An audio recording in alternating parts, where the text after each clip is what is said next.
Hello, ladies and gentlemen, and welcome back to the Weekly Phix podcast with your host, Phixem. Today, we are going to be talking about this Cyberpunk review. Cyberpunk 2077, and I played 100 hours, as you can see in the title, and I felt as though, you know, let's do a breakdown of some of the things that I saw, some of the things that I like, some of the things that I didn't like, and just kind of chit chat with you guys about my feelings about the game in general as it is.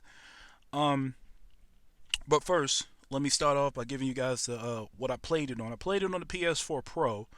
So for those who don't know, if you're planning on a base console, the regular Xbox One or the regular PlayStation 4 has not been running too well, but apparently running on the upgraded versions of those have been running pretty well. So I played it on the PS4 Pro. Um, I finished on the 1.06 update. Um, and let's see. I took I also did the street kid path too. So just to give you guys kind of a understanding of where I started at and what I was working with, so you can kind of take what I say as a grain of salt, and it's my personal experience of what happened. Um, I played it all through some of the like updates, so some things got better as time went on, and some things just kind of stayed the same. But without further ado, let's start. We got some pros and cons, and I got a list of things that I want to kind of get through. So, you guys bear with me. We're gonna break them down. At first, we're gonna start with the pros. Uh, the story feels pretty original. I love the story. I love the fact of having Keanu Reeves there, and I love him as this.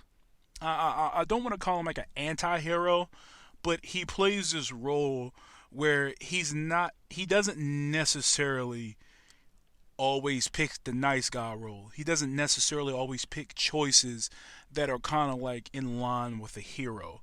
So I thought that was pretty cool because it gave some contrast to the main protagonist, V, um, of the story. So it's like if you want to do something good and you feel like you're making a good decision, sometimes Keanu Reeves' character or Johnny Silverhand, which he plays in the game, will offer you something different. He'll make comments that will make you question what you're doing, which is pretty interesting because I'm a big fan of Keanu Reeves. So it's having Johnny Silverhand upset with you is kind of something like, oh man, I don't want Johnny Silverhand to be upset. Like that's my guy. Like it's Keanu Reeves. It's John Wick. You don't want John Wick mad at you. So it definitely created some unique situations as I advanced through the story. Um, Side quests. Side quests are really, really good. Included with those 100 hours that I played, I believe I completed all the side quests that you can actually do that's available. I'm gonna I'm probably gonna go back and through that same save file and make sure I got all of them. But I'm pretty sure I got all of them. This game really, really leans in on side quests, so it's one of the things that you really will enjoy if you decide to pick up Cyberpunk 2077. I encourage anybody, if you play an open world like Cyberpunk 2077, please, you are doing yourself a disservice if you don't play these side quests. I thought the characters were great. I thought another thing about the characters were great. Johnny Silverhand, like was a great character. I like some of the uniqueness with the story, the Arasaka people, Adam Smasher. I like the idea of these big figures in Night City that that kind of gave the city this feel of like this hierarchy. Like you have these low tier guys, but then you have some of these top tier, solos is what they call them. That just kind of run and just kind of take care of business, and they're not to be played with. And Adam Sasher being one of them. I thought that was really, really good. And the game itself has great bones, and when I say bones, you know, hitting some of these points. When I say bones, I mean the game does have its issues, as far as glitches and stuff concerned. But I feel like at its peak, this game has something great to offer. Once things get fixed and things, tend to work like they're intended to work, this game has something really good it can build itself off of. Um, it really, I think one of the things that I really enjoyed about it, some of the missions, and some of the things that the environment puts you in some real pressing issues. Talked about depression, some of the shards that you pick up that you read talk about sex trafficking, and like some of the grit. It really gets gritty talking about some of these stories and some of the things that happen because again, doing some of the side quests and doing some of the just some of the police missions, that you see around the city. Uh, you look at some of these stories, and some of them are sad.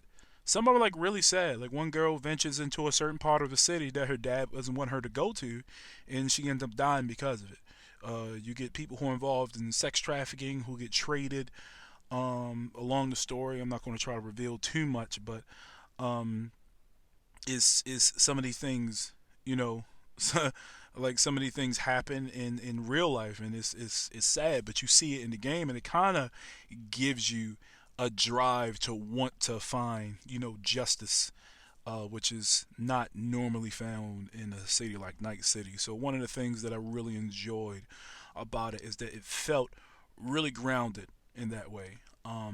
It felt like these are stories that you can relate to or that you've seen in real life, and I thought that was great. Another thing that I enjoyed, and this is just personally for me, you can go into a lot of different buildings. One of the things I like about GTA is the open world, and you can do a whole lot of other things, and kind of shoot whatever you want. But one of the things I kind of always wanted with GTA is to feel like it's a real city in a way that I can kind of when I walk up to a building, like I can go to it. I feel like what Night City does and what Cyberpunk really did, they leave the environment so open, and they added a little bit more. Not every place you can go into, obviously, but there's a lot of places within the city that are accessible that I thought was pretty cool. That felt a little bit more accessible in that way than how GTA is. GTA has a couple places that are accessible, but Night City has several places that you can just kind of walk into, and it's pretty cool. It's pretty cool. Um, Again, this goes with when the game is working well. The environment felt really alive. I really enjoyed the environment. When things were working well, it felt vibrant. I enjoyed it. This kind of and like if you just sit there and just watch people move and watch people interact, it was kind of okay. Now, granted, some of the stuff that people didn't feel natural. Like the AI wasn't necessarily as fleshed out as GTA, and I feel like that'll be a good barometer because I feel like GTA AI's responds a little bit, excuse me, a little bit differently, but I like it. And the city itself, it just felt great to explore. Going through back alleys, going through different areas, going through different places, and just trying to get a feel for just the city environment itself was just it was great to explore, and I enjoyed, just kind of this kind of going through it. And that's kind of it for the pros for me. That's kind of it for the pros for me. Now, let's go into the cons. The things that I did not like so much about Cyberpunk 2077 and the state that it released in, and by the time I ended my 100-hour playthrough. And just as a reminder again, when I by the time I was done, the 1.06 update was has already been released, and I've been playing it. So that was really good. Um, let's see. Uh, Gun design doesn't necessarily change much. Um, if you're looking for a game that has a lot of depth in different types of guns, and oh, I want to like you want to look for uniqueness in guns, what you'll really find is that a lot of guns look the same and you'll just find better versions of that same gun. There's not really a lot of depth in the guns, and I kind of like that. I kind of wanted, a little bit more uniqueness in the guns. It didn't bother me as much, but it was something that I thought I still wanted. Um, Even after the 1.6 update, there were still crashes. Now, granted, crashes happen less frequently. If I had to say, like maybe after maybe about 45 minutes to an hour, I might get a crash. It's almost like I'm about due for a crash. After about an hour and after about an hour of playing, is going to crash, and you can almost kind of tell because when the game crashes, the screen locks up and the sound goes off. Like the game might lock up a little bit, but if the sound is on, I can be like, oh, okay, it's just freezing. But I can kind of tell when the game is about to crash because it'll the sound will cut off, and this is even after the latest 1.60 update. And there might be some updates released later, but as of my time playing it, it was still crashing. Areas load very slow. What I found is that throughout all the updates that happened, it did improve a little bit, but you when you go to different areas and when you drive fast, because if you find the Batmobile or what is called the Batmobile, essentially it's kind of nod at Batman. Um, you can drive super fast, but some of the problems with driving really fast in these cars is that you'll get to environments, you'll drive through city areas before the game actually renders these images and before they load in, so it looks really bad.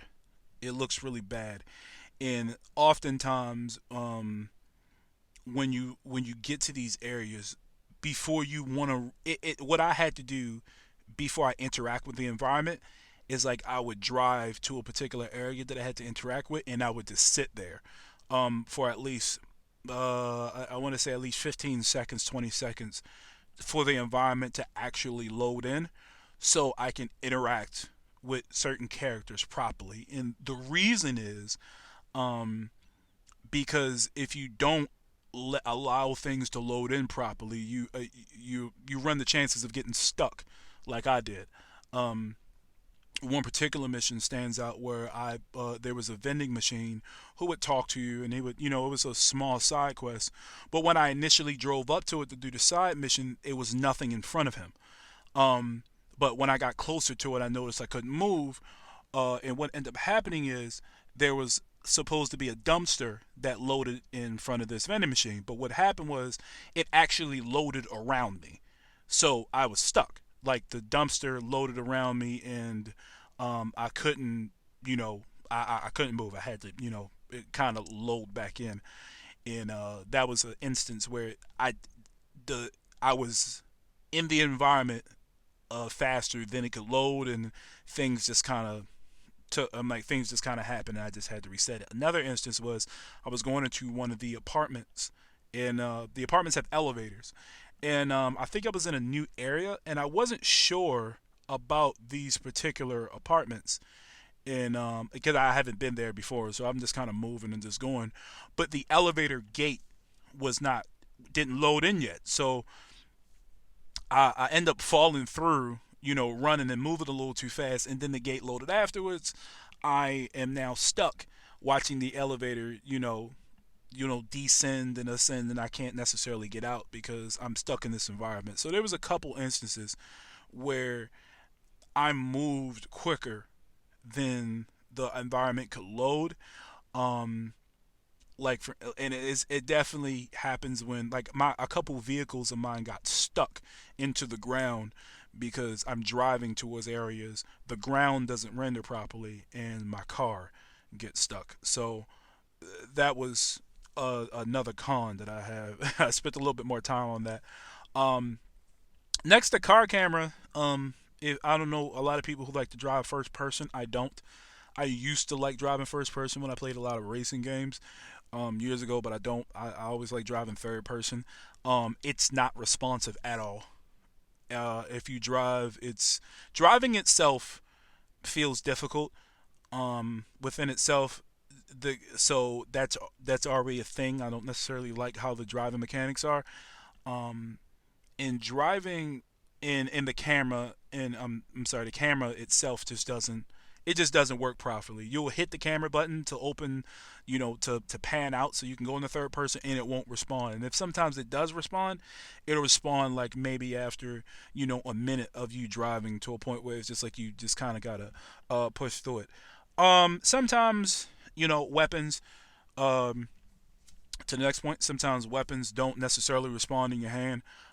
Sometimes I'll have my pistol out, um, and I'll switch to a different weapon, and the weapon won't appear at all. And it'll still kind of be loading in. So sometimes in the middle of a fight, I gotta keep, trying to, use these little fixes like pausing the game, unpausing it, or manually holding, triangle, so I can open up the weapon menu, and switching the weapon. Or sometimes the weapon would glitch into each other. So when I say the weapon would glitch, it would mean that it'll show me with the pistol in my hand, but it'll actually be a shotgun, and the character will be holding the pistol like a shotgun, and it'll do all the shotgun motions and stuff like that. But it just looked really ugly, and kind of takes you out of the immersion. um, you get some enemies who are already dead, who have health bars, and are making all the sounds as if they're alive, and it's not working right, and it was just ugly. Sometimes, and this was another one that I realized that really impacted gameplay. Sometimes for missions to work correctly, you had to pause and say, you had to reload a particular save, your recent save, to get certain missions to work right. Because certain missions wouldn't just register. It would say talk to this person, and certain icons wouldn't appear to talk to them, or it would be stuck. And it was like, you know what? Let me just reload the whole thing, and start it back up. And that just made it made it a chore. It made it a chore to do that. Um, oh my gosh. And these last two, focus on when it comes to combat. Uh, I mentioned earlier, when it comes to uh enemies spawning, not enemies, but the environment spawning, the same rule goes for enemies. Um, Sometimes if you're trying to be stealthy, you can do it. But what backfires sometimes is, say if you're trying to be stealthy in a mission and you drive up to a particular area, I told you I'll let the game load. Sometimes the environment will load perfectly before the enemies do. So what'll happen is I'll drive to a particular area and it'll look like, oh, there's no enemies around. And I'll walk and I'll start going to where I'm going, and then next thing I know, I got a bunch of enemies spawning around me, or loading around me, because the environment has loaded, but the enemies have not yet, thus exposing me, and now I'm in a gunfight I didn't necessarily ask for, or I I tried to make, certain missions, you get more money if you do them stealth. I've now forfeited certain eddies, is what they'll call it, because I have now, been seen. So that was a little bit frustrating. It was very, very frustrating. Um, because I'll really, certain missions, most of the time I'm gonna just go gun blazing anyway. But sometimes I'll go in there and I'll be like, oh, okay, well, let me sneak, and the next thing I know, I'm surrounded by a bunch of enemies, and I'm like, oh, well, that's great. Um, and the very last thing was the police. The police.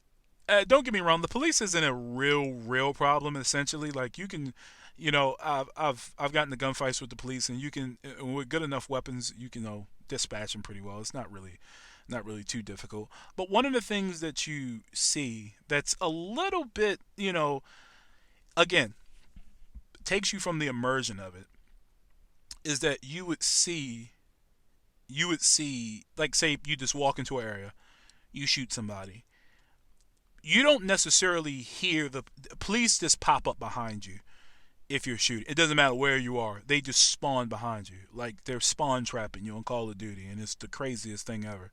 You can be all the way at the top of an apartment on a building, and you can shoot somebody that's on, like, the ground. I'm like, on, like, the ground, and they'll appear on the top of the building with you. And it's weird, and it's goofy. Like, again, GTA kind of being the barometer of open world interactions and whatnot, or just the examples that I'm using. Um, when you shoot the police and the police are called, or if something happens, you see the police coming, you hear the sirens and stuff like that, and it kind of gives you a feel like, oh my gosh, the police are coming, let me get out of here. But Cyberpunk again, um, in this particular way, it just doesn't. It doesn't feel real. And it kind of again the area feels immersive at times, but this is one of those times where it kind of pulls you from that immersion when you shoot somebody, or when you do something worthy of the police to come and get you, and the police just pop up. Um, but overall, that's my overall take of the game. If I had to give it a rate, like a rating, just to to put a bow on this whole review, I would have to give it a solid 8 or like a high 7. The you got the point numbers, and I'll probably get like a 7.8 to an actual 8, because the game has it has great direction in a sense of story and side missions, and there's a lot to do, but it becomes soured really quickly with all the glitches and things not working right. And sometimes it'll get to a point where you'll get to a mission and things don't work right, and you'll just sometimes I'll just be done for the day. I'm like, all right, I'm tired. I don't really feel like keep waiting and trying to do all like these workarounds, because what I felt like I had to do is kind of create my own workarounds so that things can work properly like they should, and that kind of just takes times and take me out of the game. So outside of that, that's all I have.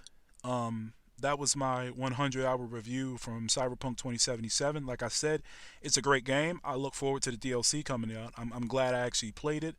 I'm glad I brought it. However, it still needs a lot more polish. It still needs more time, and I'm a little bit disappointed. Still, that the game released in the state that it did, but it is what it is, and hopefully things will get better. But that's all the time that I have. I appreciate you guys sticking with the podcast and checking it out. Um, you can catch me on all my social media pages on Facebook, Twitter, Instagram, and I'll see you guys soon. Until the next episode, peace.